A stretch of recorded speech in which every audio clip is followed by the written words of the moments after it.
Welcome to another episode of Talking Point, a series where I basically just talk about conversational points, something to discuss. And the talking point for this episode is something that I'm not entirely sure about yet. But first off, I want to make something clear. Yes, this video was monetized. There are ads running on this video. And the reason I'm even mentioning that is because originally I had planned to not have ads run on Talking Point, this series, because this is a series meant for the patrons, my patrons who actually pledge money for me to help me out and such. So I try to give them certain benefits, like they can actually provide talking points for this series. They can be more involved with the creative process for this video series I have on the channel. And I also didn't want there to be any ads running on the channel. But unfortunately, as I've done more and more research, basically what people are telling me is that I basically need to have every single video on my channel monetized. There need to be ads running on every single one of my videos. Why? Because that way the videos can make money. And if the videos are making money, the YouTube algorithm will be more likely to suggest my videos to other people, because this is how it works. If I want my videos to be seen by others, they need to make money for YouTube. It's really just that simple. The YouTube algorithm is not going to suggest and really spread out the visibility of a video if it's not making them any money. So that's why all my videos will be monetized. However, if you are a Patreon, if you do pledge to my channel, you will be able to see all of my non-live stream videos without ads through Patreon. So you can do that if you want. Starting from now on, I will be releasing videos, a second version of videos without ads on the Patreon if you're interested in just kind of binging my content without having to watch ads. So just take that into consideration. Or you can do the whole YouTube Red thing. That's another option as well. Anyways, let's just kind of get into the meat of the matter here. Why am I bringing this up? One, because it was needed to explain all that to you guys, but also I think it's relevant to what I think I'm going to talk about now.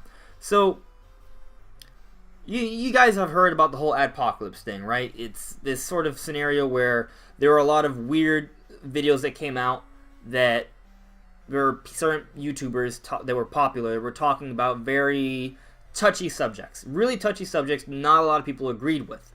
And those videos had ads running on them.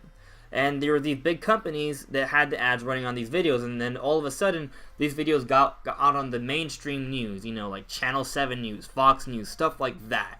Stuff that we don't really watch anymore as millennials. Millennials kind of just use the internet. But a lot of other people who are older, who don't really pay that much attention to internet culture, also all of a sudden saw all these really weird videos that their kids are watching. It's like, oh my god, my kid's seeing stuff like this, blah, blah, blah, this. There was a whole bunch of hullabaloo. The big corporations who have money invested into Google AdSense, which are the ads that are running through YouTube and such, they're like, oh my god, we cannot have our products being associated with neo-Nazis or communism or anything of that sort. And, not saying that every video was like that, but some of those videos were, or at least coined in that way.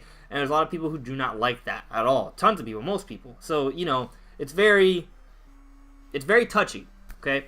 So, a lot of people, corporations pulled out. What that means is that there's a lot less money on the ads running on YouTube videos, which is bad because a lot of people make their careers on YouTube, trying to make money on YouTube. And if there's no money, then why will people continue to create content? You won't. The actual people who, basically these corporations are kind of controlling and manipulating people who have free speech on the internet.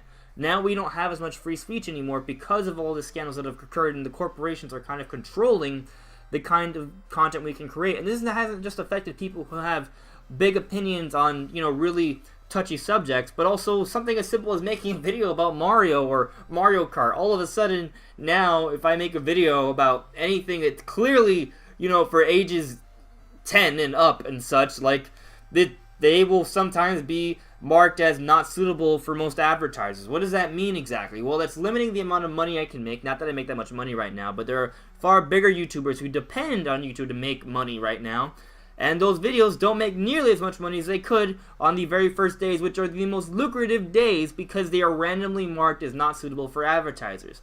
And this whole system that YouTube has going right now is their kind of method to sort of change things around and improve the system so corporations feel more comfortable with having their ads associated with different kinds of videos, because YouTube has changed things around where they're literally really being very careful on how to, assess if this content is suitable for most advertisers. Except the thing is, the way they have the algorithm set up right now, it really basically just picking something at random. It could be about Barney, it could be about marshmallows, it could be about devils and demons or blood and sex or whatever. It could be about anything from all sides of the spectrum, and it'll randomly be associated with, not being associated with, being suitable for a whole bunch of advertisers.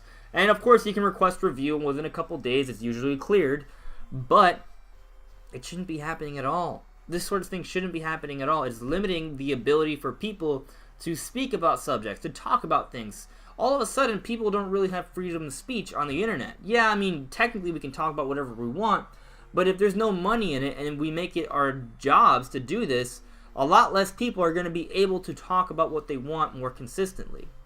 So what's happening here? Instead of us moving in a direction where people are hearing independent, researchers, investigators, journalists talk about subjects, we're depending on, the big corporation-funded channel, local news and such that a lot of times don't even give us accurate information. So, yeah, it kind of sucks. It's unfortunate. Now, I don't want to really delve into all the politics and such for now. Like, that's just not...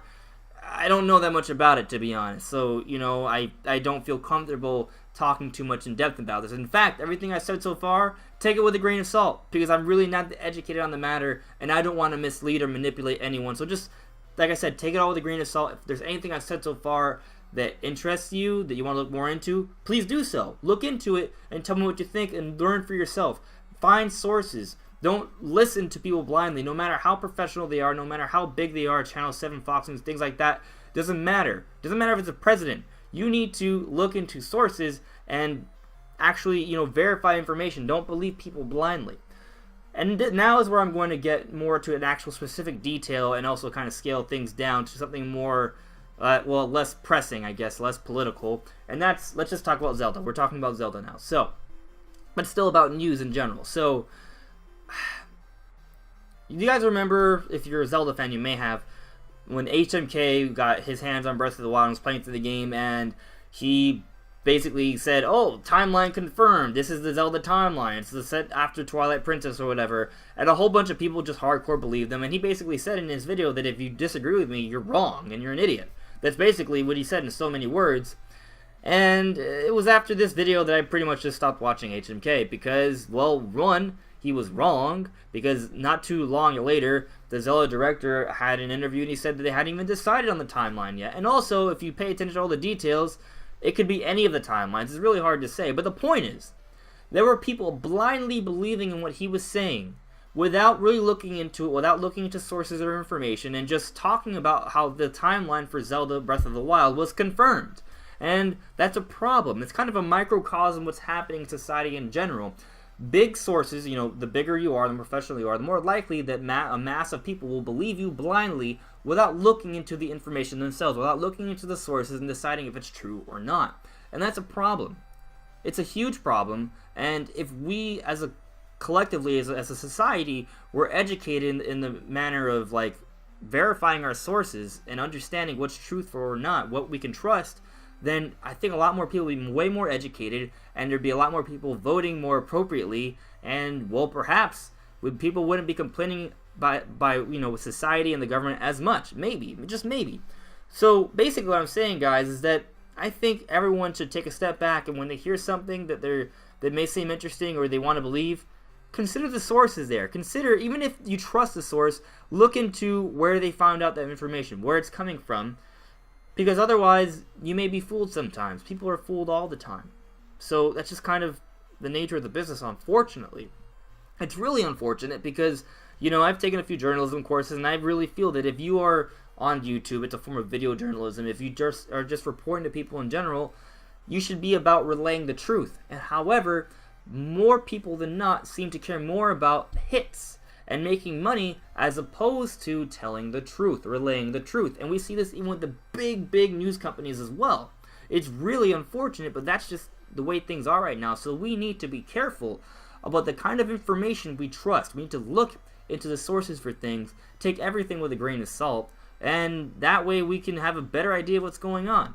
So, I'm not saying you have to go crazy and not trust anyone. I'm simply saying that if someone tells you something from a video, or you watch Channel 7 News or whatever, consider that they may not be right, that maybe there's something else to it. And look into it if you're really curious about the subject. Don't just trust everything blindly, is what I'm saying. Anyways, everyone, those are my thoughts on, I guess, reporting the freedom of speech on the internet. I'm not even sure what I'm going to call this video yet. I'll figure out a title sooner or later. But I guess the theme of the episode is, as I said before, don't believe everyone blindly. Yeah, there's tons of reporters out there, tons of video journalists out there, and maybe they want to tell you the truth, but maybe they don't. Some of them don't care about that. And keep that in mind. And just, well, don't trust everyone. Look into sources. That's it. Alright, guys. Thank you for listening. If you guys have any opinions, let me know in the comments below, and I'll see you all really soon. Bye.